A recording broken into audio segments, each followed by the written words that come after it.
اللهم صل على سيدنا ونبينا مولانا محمد وسلم.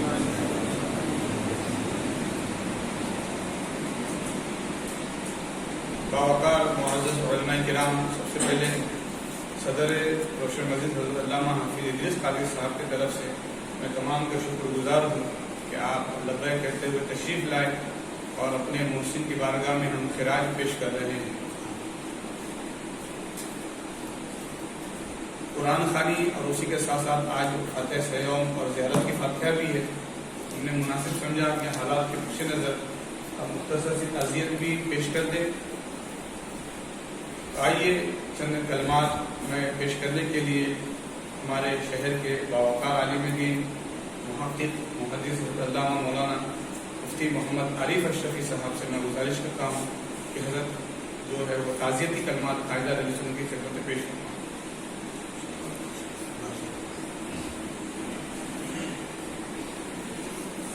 السلام علیکم ورحمۃ اللہ وبرکاتہ. ان اللہ وملائکته یصلون علی النبی یا ایھا الذین آمنوا صلوا علیہ وسلموا تسلیما.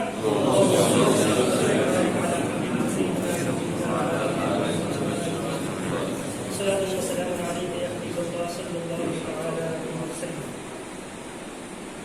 بزرگوں کی موجودگی میں کیا کہا جائے، لیکن بات چونکہ بزرگ کی ہے، بڑی شخصیت کی ہے، ان کا ذکر کر کے اپنے آخر سوال کے لیے انشاءاللہ کوشش کی جائے گی. 2 منٹ کی بات آپ کے سامنے، چونکہ حضرت کی شخصیت سبھی کے سامنے، سبھی حضرت کو جانتے ہیں، سبھی نے بچپن سے حضرت کو دیکھا ہے. حضرت کی زندگی کے بہت سے پہلو ہیں، الگ الگ آپ کی شانیں ہیں، لیکن چونکہ رمضان کا مہینہ ہے، قرآن کا مہینہ ہے اور قرآن خوانی بھی ہے، اور حضرت کو قرآن سے بہت بڑا شرف اور لگاؤ تھا. ایک بات صرف حضرت کی قرآن کریم پر حضرت کی کیسے گہری نظر تھی. صرف قرآن کریم پہ گہری نظر نہیں تھی، بلکہ اس کے معانی اور مفاہیم بھی حضرت ایسے برجستہ جواب دیا کرتے تھے کہ آدمی سوچے گا کہ یہ عام آدمی ہے یا بہت بڑا مفسر ہے. حضرت کی زندگی بہت سے پہلو ہیں، روحانی پہلو اپنی جگہ آپ انشاءاللہ سنیں گے. صرف ایک قرآن علم سے متعلق حضرت کی شان کیا تھی. حضرت ایک مرتبہ کھڑی تشریف لائے تھے تو میں حضرت کی خدمت میں شرح برات کی کتاب لے کر گیا. حضرت کی خدمت تحفے میں پیش کی تو اس میں شرح برات کے جواز کی دلائل اہل حدیثوں کی کتابوں سے موجود تھی. تو حضرت نے کتاب پڑھی اور برجستہ حضرت کے زبان میں جملہ نکلا. حضرت نے کہا کہ یہ اہل حدیث بھی عجیب قوم ہے، انہوں نے اپنا نام بھی چنا ہے تو ایسا نام چنا ہے کہ جو قرآن کریم میں جہاں بھی ذکر ہوا ہے وہ مذمت کے ساتھ ذکر ہوا ہے. ہم پریشان ہوئے کیا انہوں نے کیا نام چنا، اپنے آپ کو اہل حدیث کہتے ہیں. حضرت نے کہا کہ وہ اپنے آپ کو اہل حدیث کہتے ہیں، ساتھ میں سلفی بھی لکھتے ہیں. کہ آپ برجستہ قرآن کریم کیا ذکر پڑھی، آپ نے کہا فجعلناہم سلفا ومثلا للآخرین. بولا قرآن کریم میں جہاں بھی لفظ سلف آیا ہے وہ مذمت میں آیا ہے، کبھی تعریف میں نہیں آیا ہے. ان لوگوں نے اپنا نام بھی چنا ہے، اللہ کی طرف سے کوئی پھٹکار ہے کہ نام بھی چنا ہے تو ایسا نام چنا ہے جس میں قرآن میں جو ہے عذاب کے بارے میں اس کا ذکر آیا ہے، گناہوں کے بارے میں اس کا ذکر آیا ہے. تو آپ نے یہ آیت کریمہ پڑھی فجعلناہم سلفا ومثلا للآخرین. یہ فرعون کے بارے میں ذکر ہے کہ ہم نے فرعون کو ایک گزری ہوئی داستان بنا دیا اور بعد والوں کے لیے ہم نے اسے نشان عبرت بنایا ہے. یہ سلف کا لفظ فرعون کے لیے اور فرعونیوں کے لیے استعمال کیا گیا تھا.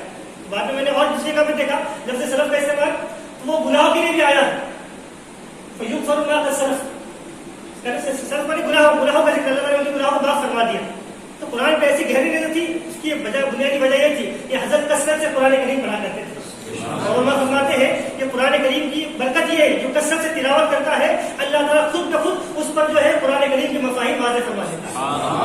حضرت کی شان بڑے علم پہلو آپ نے سب نے غالباً سنا، حضرت تشریف لائے تھے مولانا ممتاز صاحب کی مدرسے کی دستہ بندی تھی، اس میں حضرت نے بہت پیارا مختصر نے بیان کیا تھا. میں مختصر بیان نہیں کروں گا، اسی توجہ آپ کو دلاؤں گا. حضرت نے بیان فرمایا کہ ہم حدیث بات سنتے ہیں کہ جو حافظ قرآن ہوتا ہے اس کے والد کو قیامت کے دن نور کا تاج پہنایا جائے گا. تو حافظ کے والد کو ہی کیوں پہنایا جائے گا، اس کا بہت بڑا شاندار نقطہ حضرت نے بیان فرمایا تھا. آج وہ بیان نہیں کروں گا، اس کا آخری بات کہہ کے اپنی گفتگو ختم کرتا ہوں. ہمارے جذبات جو مسجد میں کھڑا ہوں کوئی بات جھوٹ نہیں بولوں گا. الحمدللہ ہم کو حضرت سے ایسی عقیدت تھی کہ ہم حضرت کو اپنے پیر کے مقام پہ دیکھتے تھے. الحمدللہ دیکھتے ہیں آج وہ بھی محبت اور وہی لگاؤ الحمدللہ ہم کو ہے.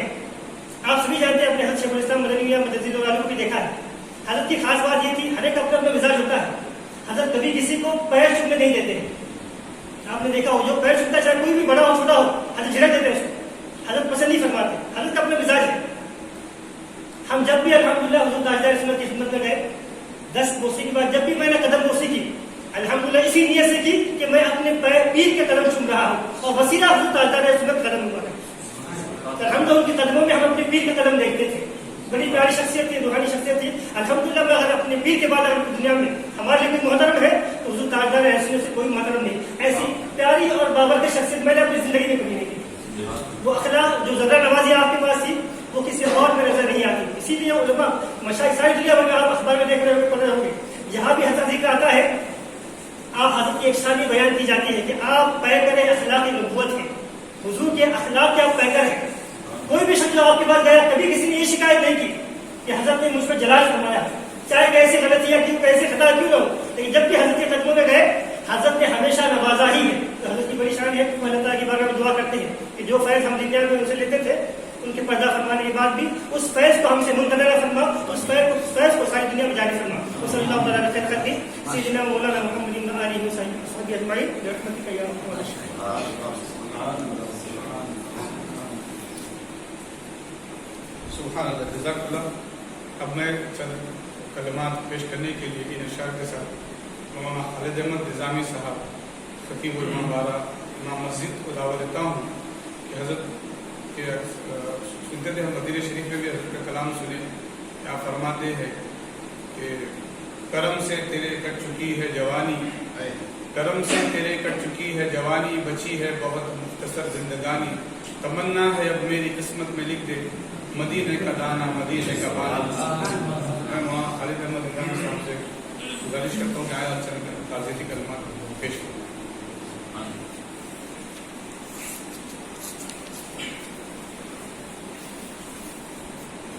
السلام علیکم ورحمۃ اللہ وبرکاتہ. نحمده ونصلی علی رسولہ الکریم اما بعد. اعوذ باللہ من الشیطان الرجیم. بسم اللہ الرحمن الرحیم. یا ایتها النفس المطمئنہ ارجعی الی ربک راضیۃ مرضیہ. صدق اللہ مولانا العظیم.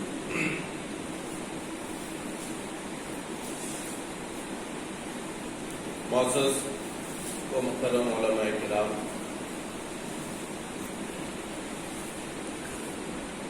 تعزیت کسے پیش کریں, کیا کہتے ہیں. ہر نقصان کی ترجمانی کے لیے الفاظ ہوتے ہیں, مگر حضور تاجدار اہل سنت کے چلے جانے سے ملت کا جو نقصان ہوا ہے, جو عظیم خسارہ ہوا ہے, اس کے آگے آج ہر لفظ پھیکا نظر آتا ہے. کون سے لفظ سے ترجمانی کرے گا. یوں تو دنیا میں آتے ہیں سبھی جانے کے لیے, موت اس کی کرے جس کا زمانہ افسوس. معزز حضرات, حضور تاجدار اہل سنت کی زندگی کے ہزار ہا پہلو ہے. ان پہلوؤں میں سے ایک پہلو پر روشنی ڈال کے اپنی بات میں ختم کروں گا. آپ نے اپنی بارگاہ میں آنے والے کسی بھی شخص کو کبھی جھڑکا نہیں, کبھی جلال نہیں فرمایا. سامنے والے نے اگر غلطی بھی کی تو اس کی اصلاح بڑے ہی سرپرستانہ طریقے سے کی. اور آپ کی خدمات آپ حضرات جانتے ہیں, دنیا بھر میں بالخصوص سارے ہندوستان میں آپ کی خدمات لگی. ایسی ایسی سنگلاخ زمینوں پر نبی کی نعت کے ترانے, غوث کی شان کے قصیدے اور اولیاء کرام کے نغمے آپ نے خود بھی گنگنائے اور لوگوں کی زبانوں پر بھی جاری کیے. ایسی سنگلاخ زمینوں پر جہاں اس کا تصور نہیں کیا جا سکتا تھا. میں اپنی آنکھوں سے دیکھ چکا ہوں کہ ایسے ایسے علاقے جہاں علم کی ہوا بھی نہیں لگی, جہاں سینکڑوں تقریریں جا کر بے اثر ہو جاتی ہیں, حضور تاجدار اہل سنت کے قدم اس زمین پر پڑ جاتے تھے اور لوگ ایسے کھینچے چلے آتے تھے جیسے عید کا سماں.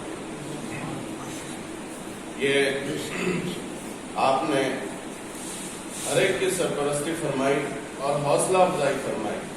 نعت آپ خود بھی لکھا کرتے تھے اور اس کے علاوہ نعت شریف پڑھنے والوں کو آپ پسند بھی فرمایا کرتے تھے اور اس طرح ان کی حوصلہ افزائی آپ کرتے تھے. آپ کی یہی حوصلہ افزائی ہے کہ آپ کی حوصلہ افزائی کی وجہ سے سینکڑوں نعت خواہ آج ہمارے سامنے نظر آتے ہیں. یعنی اگر ان نعت خوانوں کو ایک کے بعد ایک پڑھایا جائے, ایسے لوگ کہ جن کو نعت کا شوق حضور تاجدار اہل سنت کی وجہ سے لگائے, اگر انہیں ایک کے بعد ایک پڑھایا جائے تو دن تو ختم ہو سکتا ہے لیکن نعتیں ختم نہیں ہو سکتی ہے. مہینے ختم ہو سکتے ہیں لیکن ان نعت خوانوں کی نعتیں ختم نہیں ہو سکتی. یہ آپ کی حوصلہ افزائی تھی, آپ نے سرپرستی فرمائی. ہم دیکھتے ہیں کہ جو بھی بڑی شخصیتیں ہوتی ہیں اللہ ماشاء اللہ, وہ جب مجموعہ جم جاتا ہے, ماحول بن جاتا ہے, وہ اپنے آپ کو آگے بڑھاتے ہیں اور اپنی علمیت کا اظہار بھی فرماتے ہیں اور یہ اچھی بات ہے. لیکن حضور تاجدار اہل سنت نے ہمیشہ چھوٹوں کو آگے بڑھایا. میں کہوں گا کہ بڑا وہ نہیں جو اپنا نشہ کھڑا کر دے, بڑا وہ نہیں جو اپنا نشہ کھڑا کر دے, بڑا تو وہ ہے جو چھوٹوں کو بھی بڑا کر دے.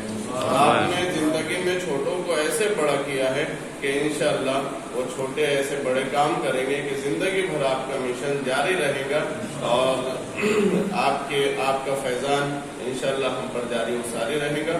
اللہ رب العزت سے دعا ہے کہ ہم تمام کو, حضور کے صاحبزادگان کو, اہل خانہ کو, مریدین, متوسلین اور محبین کو صبر جمیل عطا فرمائے. آخر دعوانا الحمدللہ.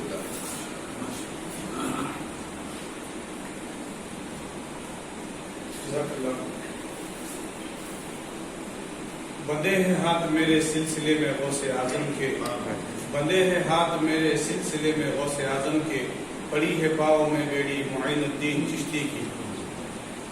تاجدار اہل سنت فرماتے ہیں, انہی اشعار کے ساتھ میں چند کلمات پیش کرنے کے لیے استاد القرآن اور الحفاظ علامہ غلام نصر کے ساتھ قادری صاحب سے گزارش کروں گا کہ وہ حضرت کے اس شعر کی ترجمانی بھی کرے کہ ہوں یوں تو بدایونی سالم پر اصل میں بغدادی ہوں, ہوں یوں تو بدایونی سالم پر اصل میں بغدادی ہوں, رہنے کو کہیں بھی کیوں نہ رہوں پر روح میری بغداد میں.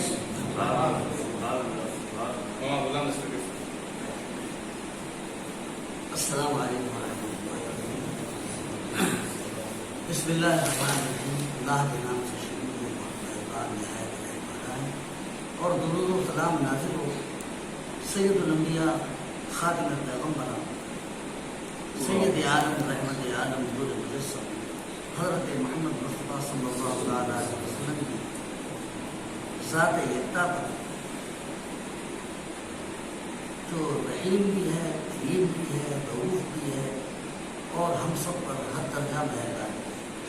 درود پڑھنے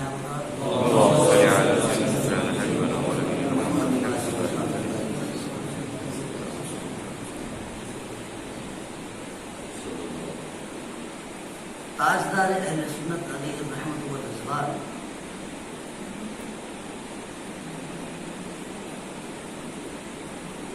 حقیقت میں مشائخین کی صف میں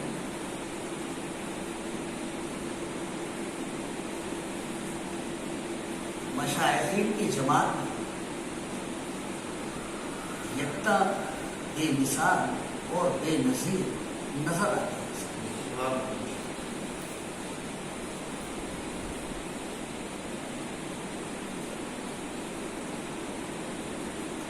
جیسا کہ حافظ صاحب نے جو شعر پڑھا, پڑی ہے پاؤں میں بیڑی معین الدین چشتی, اس کی وضاحت کروں میں. تاجدار اہل سنت ایام طفولیت میں, بچپنے کا زمانہ تھا, اس وقت کوئی بزرگ ان کے پاس آئے، کوئی بزرگ ان کے پاس آئے اور بچپنے کا زمانہ ہے، کہتے ہیں کہ لاؤ اپنا ہاتھ بڑھاؤ، لاؤ اپنا ہاتھ بڑھاؤ۔ میں نے ہاتھ بڑھا دیا، اپنے مبارک ہاتھوں میں میرا ہاتھ لیا، اپنے بابرکت ہاتھوں میں میرا ہاتھ لیا اور کہا کہ تم جانتے ہو میں کون ہوں؟ یہ تاجدار اہل سنت فرماتے ہیں، وہ بزرگ کہتے ہیں اے سالم تم مجھے جانتے ہو میں کون ہوں؟ تو ارشاد فرمایا کہ میں معین الدین چشتی ہوں اور میں تمہیں اپنا مرید کرتا ہوں۔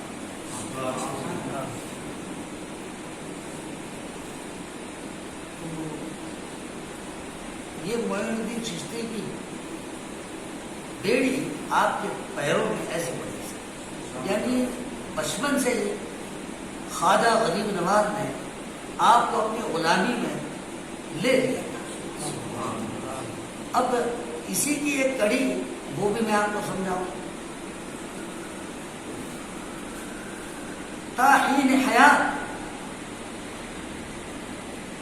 تاجدار اہل سنت کی 82 سال کی عمر میں آپ کا وصال ہوا، تو یہ اس پورے عرصے میں 1-2 سال چھوڑ دیجیے اور بچپنے کا دور تقریباً 70 سے زیادہ مرتبہ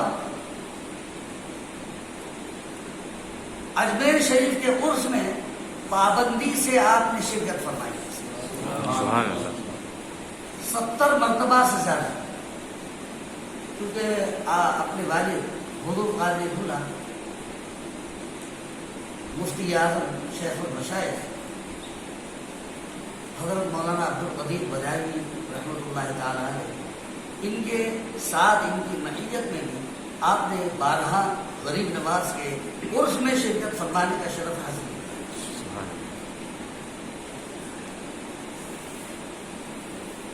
اب غوث پاک کا معاملہ تو ایسا ہے صاحب کہ بس میں یہ کہنے میں مجھے کوئی بات نہیں ہے کہ پورے ہندوستان بھر میں غوث الاعظم کنارے پیر شیخ عبد القادر جیلانی نے پورے ہندوستان میں اگر کسی ذات کو منتخب فرمایا تھا کہ ہندوستان میں میرا یہ نمائندہ اور میرے سلسلے کو فروغ دینے والا میرا یہ غلام عبد الحمید محمد سالم قادری، کیا کہنے صاحب۔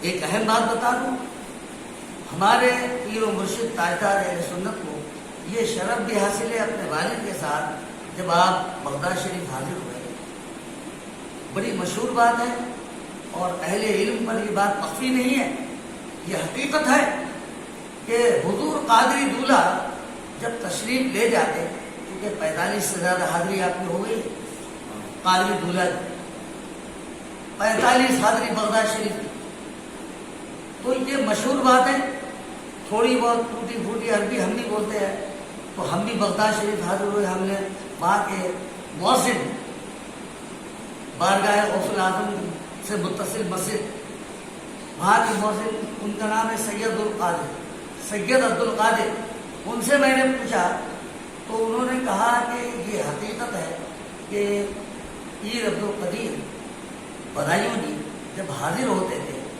تو یہاں کے سجادہ نشین چابی ان کے حوالے کر دیتے اور کہتے کہ جاؤ غلاف آپ اپنے ہاتھ سے اتارو اور نیا غلاف چڑھاؤ، غلاف اپنے ہاتھ سے اٹھاؤ آپ اور جو آپ غلاف لائے ہیں اپنے ہاتھ سے غلاف چڑھاؤ۔ واہ واہ، کیا غوث الاعظم کی یہ نوازش اور یہ کرم اور یہ مہربانی ہندوستان میں اگر کسی خانقاہ کو میسر ہے تو وہ بدایوں شریف خانقاہ قادریہ کو ہی حاصل ہے۔ تو اسی لیے اس بات کے کہنے میں مجھے کوئی بات نہیں ہے کہ ہندوستان میں اگر غوث الاعظم نے کسی کو اپنا نمائندہ منتخب کیا تو وہ شیخ عبدالحمید محمد صالح القادری. ایک اور بات جو ہے، بدایوں شریف کی حاضری کے موقع پہ گو کہ حضرت کے ساتھ حاضر ہونے کا شرف نہیں ملا. میں پہنچا اور وہاں پر حضرت سالم میاں کا ذکر خیر، ان کا اسم گرامی، میں نے وہاں شیخ احمد جو ہمارے ہندوستان کے ہی ہے لیکن باقی غوث کا کرم ہے، آج بارگاہ غوث العظم کے مزار شریف کی پوری چابیاں وہ شیخ احمد کے تحویل میں انہی کے پاس ہوتی ہے. اور اس کے بعد سجادہ نشین سید عبدالرحمان صاحب اور دوسرے سجاد خان. تو ان کا جب میں نے حضرت کا نام پیش کیا تو اتنی خوشی اور مسرت کے ساتھ مسکراتے ہوئے جھومتے ہوئے حضرت کا نام سن کر کہا کہ انت مرید سالم، یعنی تم سالم میاں کے مرید ہو. تو یقین جانی ہے انہوں نے اپنے ہاتھوں سے مجھے، کیونکہ غوث پاک کی بارگاہ میں وہ تبرک جو ہے وہ چاکلیٹ زیادہ پیش کیے جاتے ہیں، چاکلیٹ، تو اپنے ہاتھوں سے مجھے ایک تبرک دیا. میں نے بڑی خوشی سے اس طرح سے انہوں نے ایسے ڈالا، میں نے کیسے آتا دیا. تو کہنے کا مقصد یہ ہے کہ سالم میاں، حضرت سالم میاں رحمۃ اللہ تعالیٰ، تو ان کی یہ شخصیت ہے کہ غوث العظم کی بارگاہ میں بھی اللہ تعالیٰ نے آپ کو یہ مقام دیا. اب آخر میں ایک بات میں کہوں گا، ہندوستان میں بہت ساری خانقاہیں ہیں صاحب، سب خانقاہیں قابل احترام ہیں، لیکن بدایوں شریف کی خانقاہ قادریہ کے سلسلے میں یہ ایک بدیہی اور یقینی بات، بالکل سچی بات وہ یہ ہے کہ 800 سال کا ریکارڈ تو میں بتا سکتا ہوں جو میں نے پڑھا ہے. حضرت دانیہ قدری رحمۃ اللہ تعالیٰ نے اس خاندان کے جد اعلیٰ ہیں. آپ کی تشریف آوری کے بعد جب سے یہ خاندان، میں اس سے پہلے ایک اور اہم بات بتا دوں، آپ عثمانی ہیں لیکن عثمان غنی کی وہ اولاد جو فقہاء سبعہ مدینہ میں شمار کی جاتی ہے، وہ حضرت کا نام کیا، وہ ذات کا نام کیا؟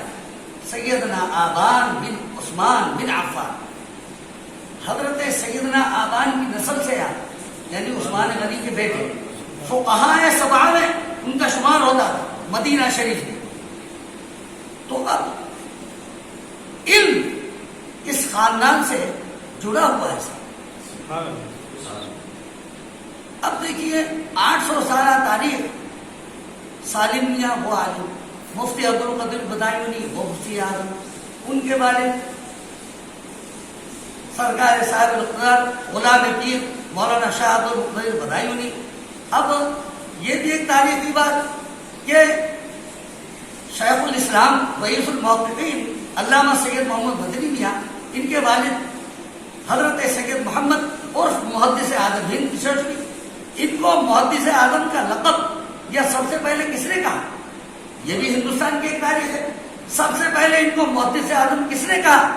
ان کو سب سے پہلے محدث اعظم کہنے والے سرکار صاحب الاقتدار جو ان کے استاد بھی ہیں، محدث اعظم کے استاد محدث اعظم ہند رحمۃ اللہ علیہ 2 سال صرف علم حاصل کرنے کے لیے بدایوں شریف پہنچے اور مدرسہ عالیہ قادریہ میں آپ زیر تعلیم رہے.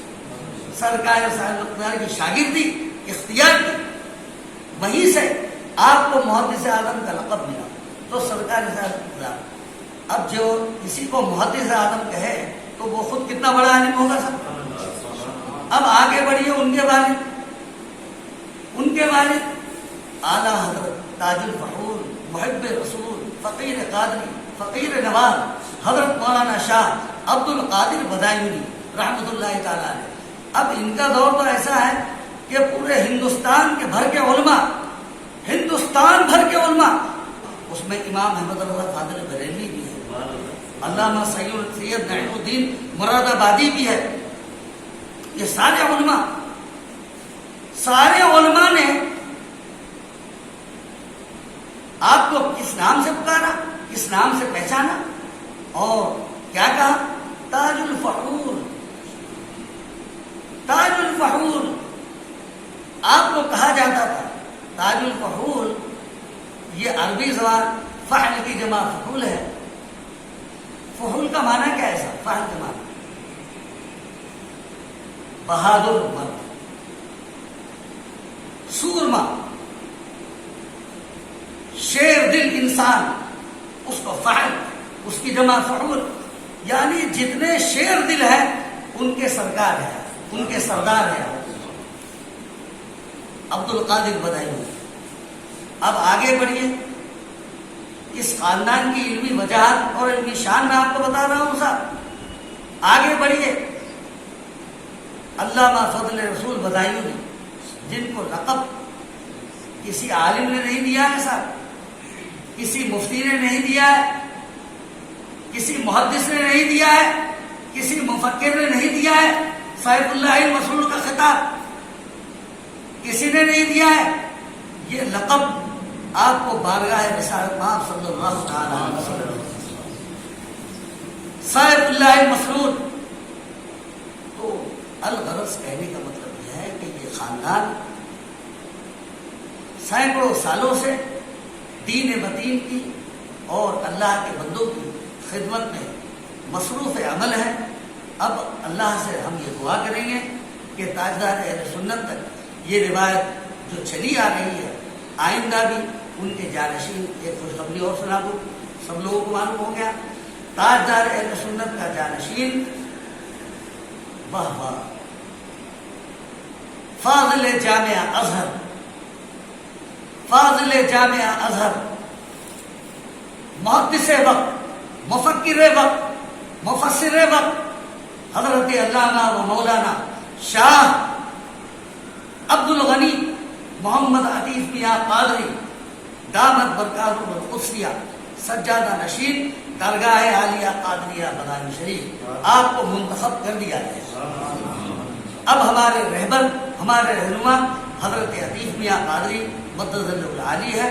ہم اللہ کی بارگاہ میں دعا کریں گے کہ تاجدار اہل سنت کے فیوض و برکات ان کے ذریعے سے اور عام ہو، اس میں تیزی آئے اور زیادہ سے زیادہ قادری سلسلہ، اس کا فیضان ان کے ذریعے سے ہندوستان بھر میں عام ہو۔ بس انہی جملوں پر میں اپنی گفتگو کو ختم کرتا ہوں۔ وآخر دعوانا ان الحمدللہ رب العالمین۔ تجھے دنیا و عقبہ میں جو سالم کام آئے گی، تجھے دنیا و عقبہ میں وہ تیری قادریت ہے، وہ تیری قادریت ہے۔ میں قائد اہل سنت حضرت علامہ مولانا محمد ایوب اشرفی صاحب کو اللہ تعاون برکاتہ کو سے گزارش کرتا ہوں کہ حضرت چند تعزیتی کلمات پیش کرنا۔ السلام علیکم۔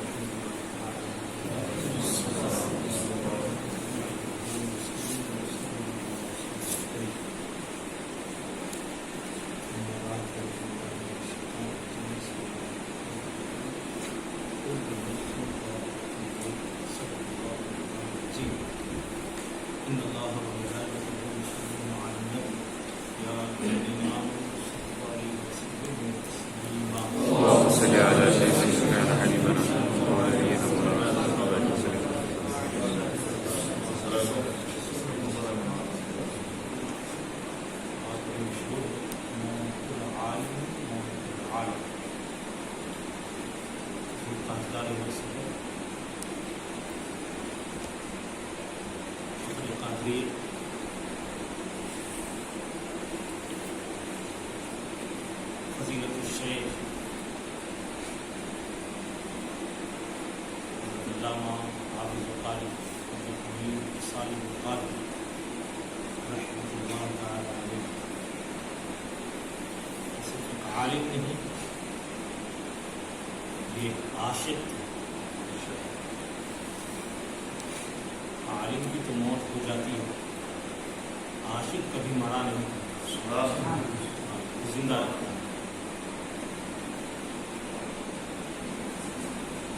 بہت سی باتیں آپ کے سامنے آئی ہوگی، پہلے بھی گفتگو ہوئی ہوگی، الگ الگ آپ کی زندگی کے گوشے، پہلو، بیان کیے جاتے ہیں.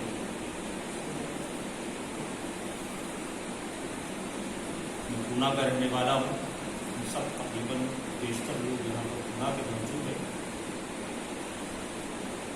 اس حوالے سے گفتگو کرنا چاہوں گا یا کچھ باتیں کہنا چاہوں گا. بطور خاص آپ کے خود خزانے روحانی خزانے علمی سارے ہندوستان پر جاری و ساری رہا. پونا والے بڑے خوش نصیب جو وافر حصہ آپ کے فیضان کا پونا والوں کو ملا. شاید یہ حصہ ہندوستان میں کسی اور کا نہیں. جہاں تک میرا علم ہے تقریباً 1960-61 میں آپ کی پہلی آمد ہوئی اور اس کے بعد آج تک کچھ عرصہ پہلے تک آپ مسلسل اہلیان پونا کو اپنے فیروز و برکات سے نوازتے ہیں. کسی صاحب نے ایک بار وہ بھی اس وقت دنیا میں نہیں ہے میرے سامنے کہا تھا بطور خاص حضرت کی بات اور ذات کو لے کر کے عرصے سے آ رہے ہیں حضرت سالم میاں نے پونا والوں کے لیے کیا کیا. میں اللہ کے گھر میں بیٹھا ہوں. میں نے کہا شاید آپ کی نگاہ صرف میں نے کہا یہ دنیاوی حصولیابیوں پر ہے. آپ کو دیکھا نہیں انہوں نے کیا کیا. انہوں نے کیا کیا. میں نے کہا خدا کی قسم انہوں نے پونا کی سنیت کو سنبھالا اور اس کی حفاظت کی. سب سے بڑا احسان اہلیان پونا پر حضور سالم میاں قادری علیہ رحمت و رضوان کے لیے کہ انہوں نے نصف صدی سے زیادہ تک پونا کی سنت بطور خاص میں اپنے شہر کی بات کرتا ہوں یہ سنبھالے رکھا. اور آپ شہر کے حدود اربع کا جائزہ لیجیے تو شاید کوئی حصہ آپ کو ایسا نظر آئے. ایسا نہیں ہو سکتا جہاں پر حضور سالم میاں پہنچے نہ ہو اور وہاں پر آپ نے اپنی خدمات پیش نہ کی ہو اور وہاں کے لوگوں کو نوازا. بچپن سے جب سے میں تعلیم حاصل کر رہا تھا آپ کے ساتھ موجود ہے گرامی. پہلی ملاقات بھی انہیں کے ساتھ حضرت کی میری ہوئی ہے اور پہلے عرس میں شرکت بھی حضرت ہی کے ساتھ میری ہوئی تھی. اس وقت سے میں دیکھتا رہا بزرگوں سے سنتا بھی رہا. جو شفقتیں آپ نے اپنے چھوٹوں پر لٹائی اس کا کوئی جواب. ایک غیر متنازع شخصیت پورے ہندوستان کی اندر کہ پتہ نہیں کتنے کتنے اور کیسے کیسے شدید مسائل اٹھے اور مختلف جگہوں سے مختلف حملے کیے. لیکن حضور سالم میاں کی جو استقامت تھی وہ دیکھنے کے لائق تھی. وہ ذات و شخصیت جیسے روز اول کھڑی تھی روز آخر تک ویسی ہی کھڑی تھی. ان کے پائے استقامت میں کوئی لفظ نہیں آیا.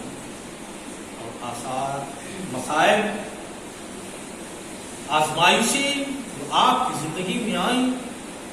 میں تو بہت حقیر سا آدمی ہوں, بہت کم میرا مطالعہ ہے اور بہت کم میرا تجربہ اور مشاہدہ ہے, لیکن اس کی بنیاد پر میں ضرور کہتا ہوں کہ جو شدید آپ کے اوپر آزمائش آئی اس کے اندر بھی آپ نے جس استقلال اور استقامت کا مظاہرہ کیا یہ صرف آپ ہی کا حق تھا.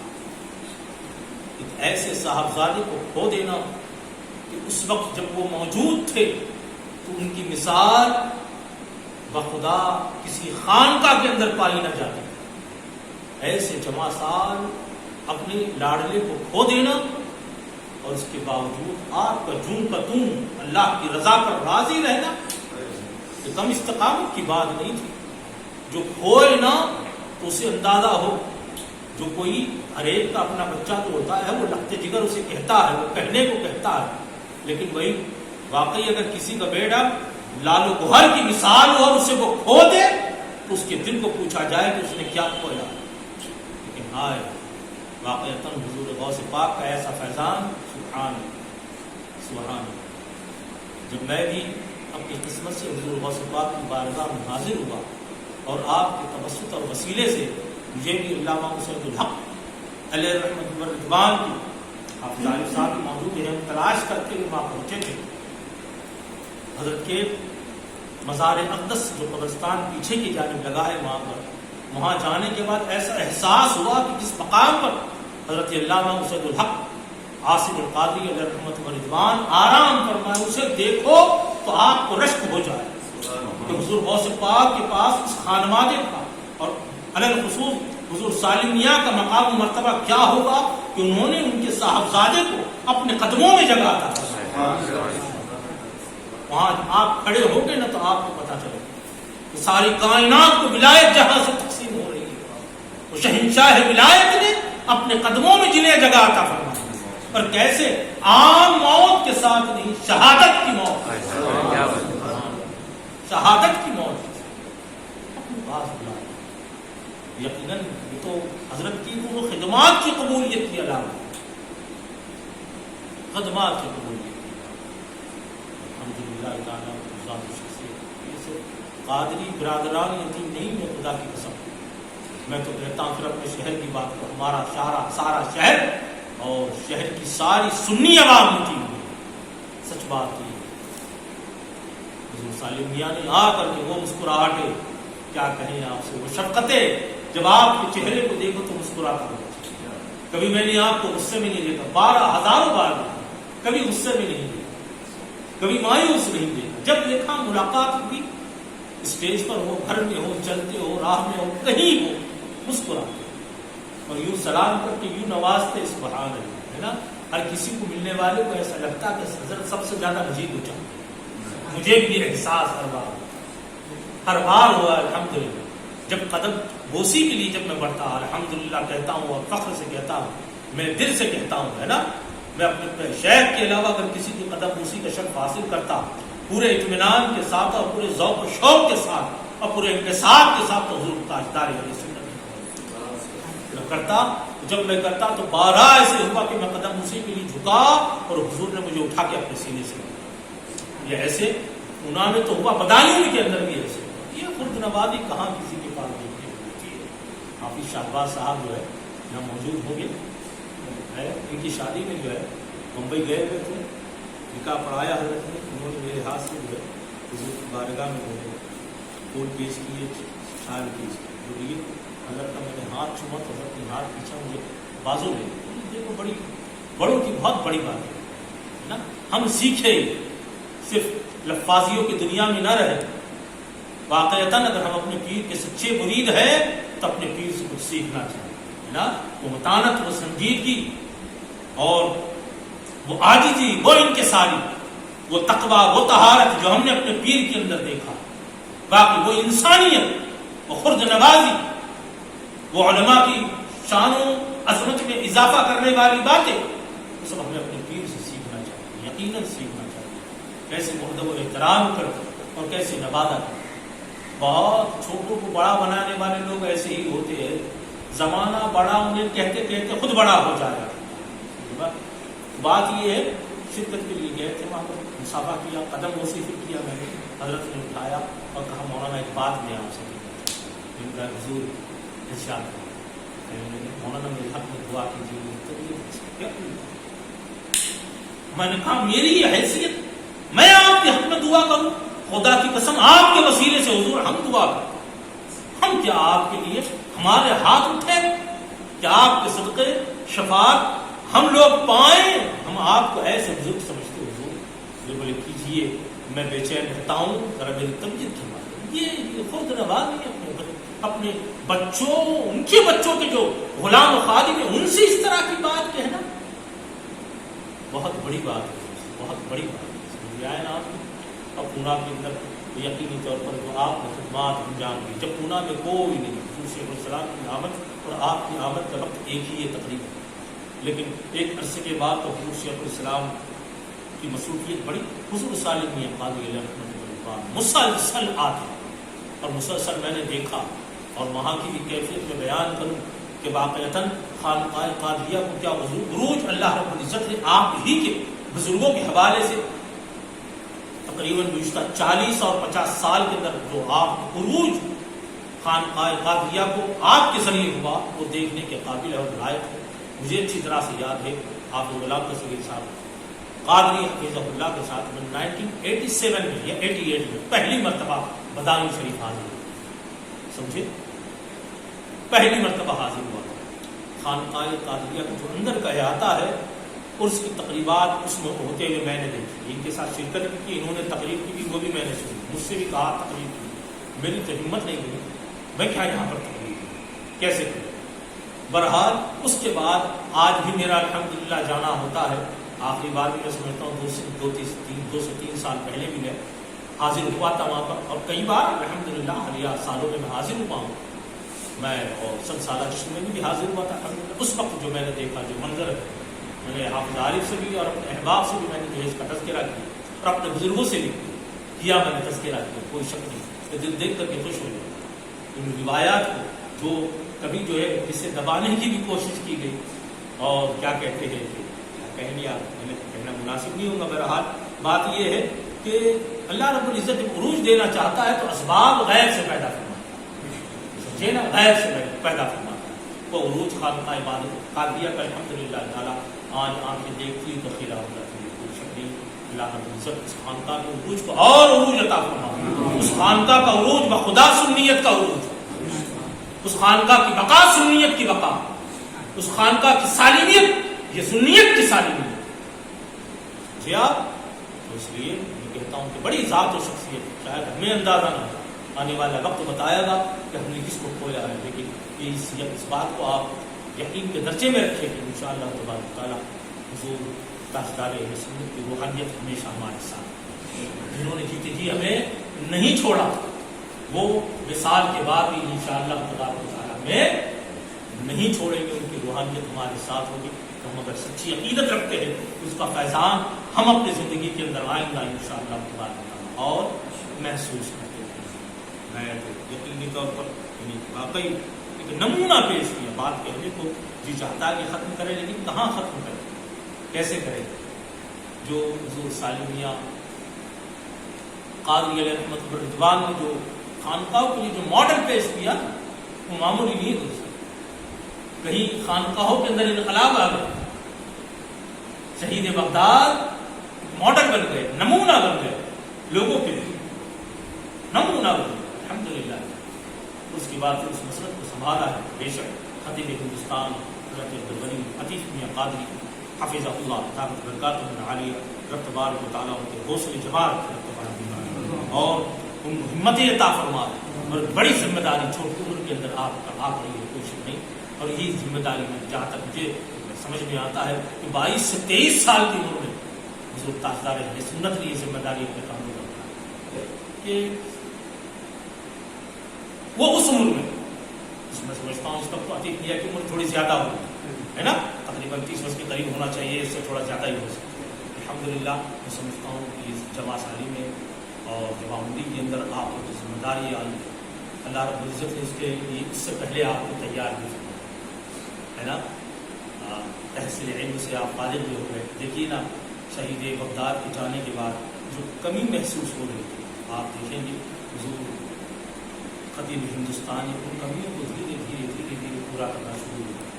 میں یہ نہیں کہہ سکتا کہ وہ بالکل وہ اسی مقام پر اس وقت ہے جہاں شہید بغداد تھے, کوئی شک نہیں, ان کا بڑا مقام تھا, وہ عالم ربانی تھے, کوئی شک نہیں. لیکن یہ کہ جو حالات دیکھنے میں آ رہے حضور عطیف میاں کے, میں سمجھتا ہوں نہ میں مایوس ہوں, کسی اور کو مایوس ہونا چاہیے. انشاءاللہ تبارک تعالیٰ وہ تقدس اور وہ مقام و مرتبہ اور وہ رتبہ جو خاندان بدایوں کا ہے, جو خانقاہ قادریہ کا ہے, انشاءاللہ تبارک تعالیٰ حضور عطیف میاں اسے قائم ہی نہیں رکھیں گے بلکہ اس میں اضافہ تبارک تعالیٰ ہم سب سے حوصلہ عطا فرمائے, ہم سب کو ہمت عطا فرمائے کہ ہم اس غم کو برداشت کر سکیں. حضور قادری کی حضور تاجدار اہل سنت تبارک و تعالیٰ آپ کے درجات کو بلند فرمائے, جمال رحمت کی جگہ عطا فرمائے. یقیناً مجھے تو ایسا لگتا ہے کہ حضور قادری حضور سالم میاں کو کی تدفین تو بدایوں میں ہوئی, کوئی شک نہیں, لیکن شاید یہ یہاں پر دفن ہوتے ہی حضور غوث پاک کی بارگاہ میں پہنچ گئے. ایسا مقام و مرتبہ آپ کا تھا، ہے نا؟ اللہ رب العزت آپ قبر انور پر رحمت و نور کی بارش صبح قیامت کے برسائے، اور تبارک و تعالیٰ آپ کو فیضان علم و روحانی سے سب کا ہمیشہ باقی دعوانا